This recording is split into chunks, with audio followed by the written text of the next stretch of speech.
So the way that this kind of came to fruition is that I was putting in a bid, or I was going to look towards putting a bid in for the Haskell coffee shop. And we live in South Dakota. We've been in operation for 4 years, and Grindhouse 46 up there in Wagner, South Dakota. And we wanted to put in for the location because my wife and myself, Amelia and Kip Spotted Eagle, are alumni of Haskell. And we thought, well, that'd be cool to go back and business. But we started to think about it like, as college students, we know that people don't have a lot of money. And I kind of had a thing on my conscience is I didn't want to come back and take Haskell kids' money. So I thought, I talked to Mackie, and Mackie had let me, we kind of brainstormed and came up with the idea, well, why don't we teach the Haskell students how to do their own coffee shop? That way the revenue can go back into Haskell students, student services, and that the money stays here. Because if I didn't get the bid for the coffee shop, I couldn't stand the idea of someone taking money off of campus, because that's all y'all's money. So that's kind of my thought process and my wife's thought process on this would be a good opportunity to give back. Because as alumni, we wouldn't be where we're at unless it was for Haskell. I graduated in 2007 with my bachelor's in American Indian Studies. 2004 with my associates in pre-professional education. And what tribe are you guys? Amelia is from the Ponca tribe of Oklahoma. And Kip's from the Yankton Sioux tribe in South Dakota. So yesterday you guys talked about, why you guys chose to do it. If you guys would like to explain more about, who all helped to collaborate to make this thing possible. So when I heard about the Haskell going to have a coffee shop, I put in all our stuff to SAMS.gov. And I made contact over here, and I kind of thought about it. And I was like, well, if the idea of not getting the bid kind of was like put me towards my next thought or suggestion. So I got a hold of Mackie and I said, instead of you guys having someone come in and do it, it's an independent party, you should do it for yourselves. We could teach you how to do this. And so I went through like what we could do, that we have a coffee and that we could help them create coffee, and in kind of like in a barter or trade, like buy some of our coffee beans to help run the shop. And so Mackie was like, well, okay. And I called him the next day, and he's like, the craziest thing is Dr. Arpan said, hey, we have this shop here. Why don't we do it ourselves? And so Mackie was like, well, funny thing is, I just talked to a guy that knows how to do this. So it kind of played out like the way it was supposed to.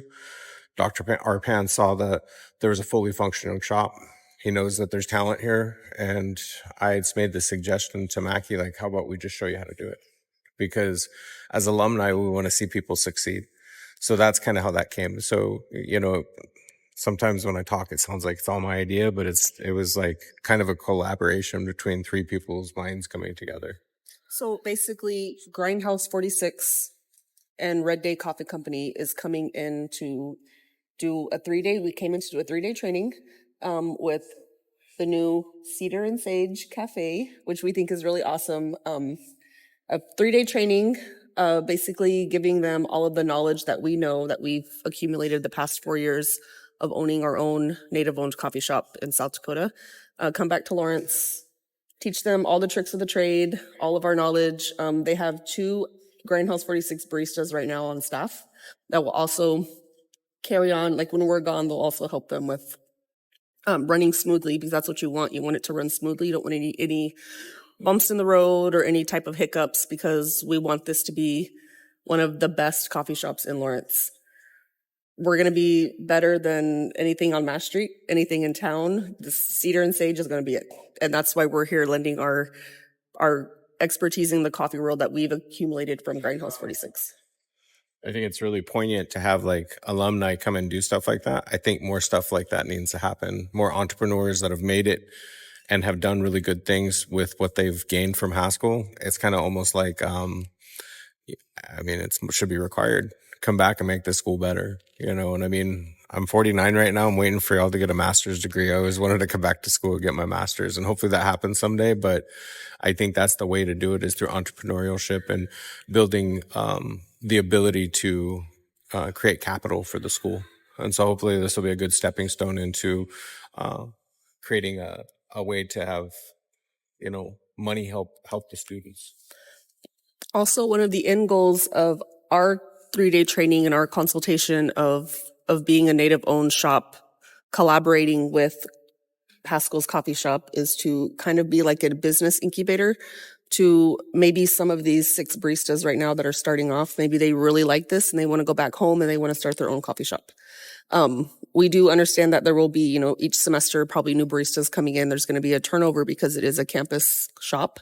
But the end goal is to spark that interest in business. Well, this is really fun. This is something cool I can do in my community. And hopefully they take it back and they just spread the love of coffee. That being said, we are consulting. We're consulting with Haskell on how to do this. If any student in the future, after they get to their degree and they finish up all they need to do, want to go back and make a coffee shop at home, give us a call. We'll help you. We'll do what we did here. We'll give you basically the keys to the shop as far as everything you need to run your business. And the only thing we'd ask is buy some Red Day coffee cup or coffee company beans. So that's kind of the barter of the trade. And so I can see in rural America, rural Native America, indigenous country we're standing on, I see all these places that have the ability to have a lot of people driving through them, because they put us in places that are, they thought was in the middle of nowhere, but they're the most Mackey's war cry. But no, they put us in these places that, they thought were desolate, but turns out they're the most beautiful places that have the most tourists. And so it's a real good source of revenue for individuals that don't have them yet. And the worst thing I can think of is if you live within your traditional Aboriginal territory and a non-native comes in and starts a coffee shop. That's like, I know of a couple tribes that have non-natives running coffee shops on their tribal within their reservation. Drives me crazy because we can do that. We don't need anybody to come serve this. We don't need anybody to create this business. And maybe it's a model for other things to come. But that's what our hope is. If anybody wants to start a business, we'll help you with your business model. And, you consult with us and provide your lists and everything like that. And just to help other people come up. So the funny thing is we just really love coffee. We just really love coffee. I was a teacher for 12 years and I just really love coffee. And now I have turned it into my basically career. And I want to just branch out and spiderweb and help everybody else that has a love and a joy of something they want to do. I just love coffee and I just love talking about it. I love drinking it. So I want to teach everybody on how to do their own piece and put their own spin on their own type of coffee business that they want to do. Yeah, that love of coffee is poured into getting more serious about it with our coffee roasting company. And so even in that, like, you look at where a majority of the coffee is grown, it's by indigenous people, in South America, Central America. So the next step is to search out those people and make relationship, because like with our people, like when you go into a partnership with it, it's not just like for capital, it's like creating kind of like a family.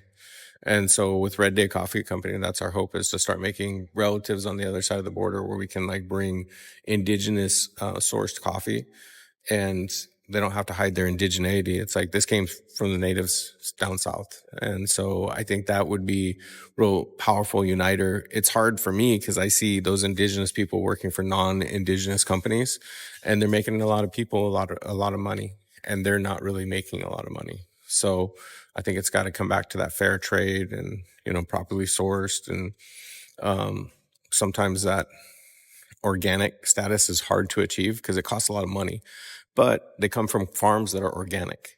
If your facility isn't organic, then it can't be organic. But the fact is like those are all deficits in people's pays if they can't meet those benchmarks. So I think that's the other thing, is if you have a small passion, it can grow into a big one. And that's what we're growing into as far as our roasting company. So. And I just want to say that I am so proud of these baristas that we are training.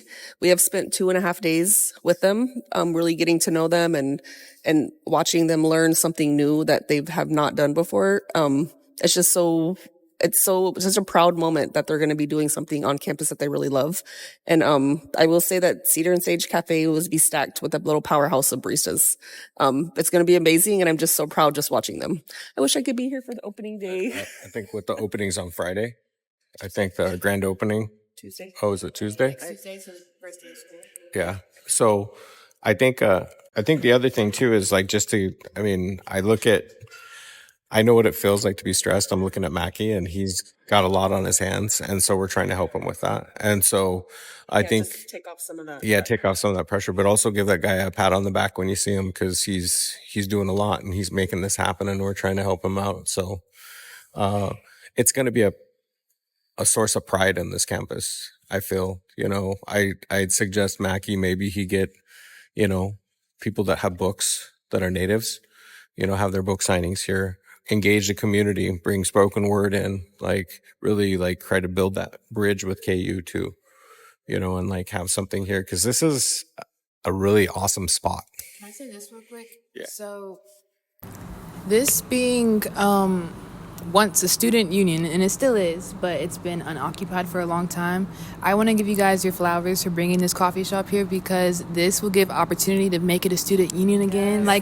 I was always hoping before I graduated I would see the things that were kind of once taken away from us, and we can bring more chairs in here and really make this place a really good vibe. So yeah. And also when we went to school here, I'm just going to say the early 2000s, it honestly was not used the way that it could be to its full potential. And so this is an amazing building. You got the light, you got the the woodwork, and having a little piece of a nice little point where people can visit. And the school store, it's going to bring in a lot of more business for both of those businesses on campus in that school. This building's amazing. I see that porch out there, and that looks like a good place to have a fire cooked pizza oven out there. Right? I mean, there's a lot of potential out there. So, I think that with the input from the students, and the cool thing is the money that they put into this place helps this grow, opposed to going into someone else's pocket that they'll never see again. So it helps pay the students that are working, but it also will help improve this and help it grow. So that's kind of an awesome thought. So lastly, to conclude, fun fact, what is both of y'all's favorite coffee? Through and through, I always get my go-to is an iced toasted marshmallow latte. I mean, I own a shop and I have all this flavors at my disposal, and every morning it's a toasted marshmallow iced latte.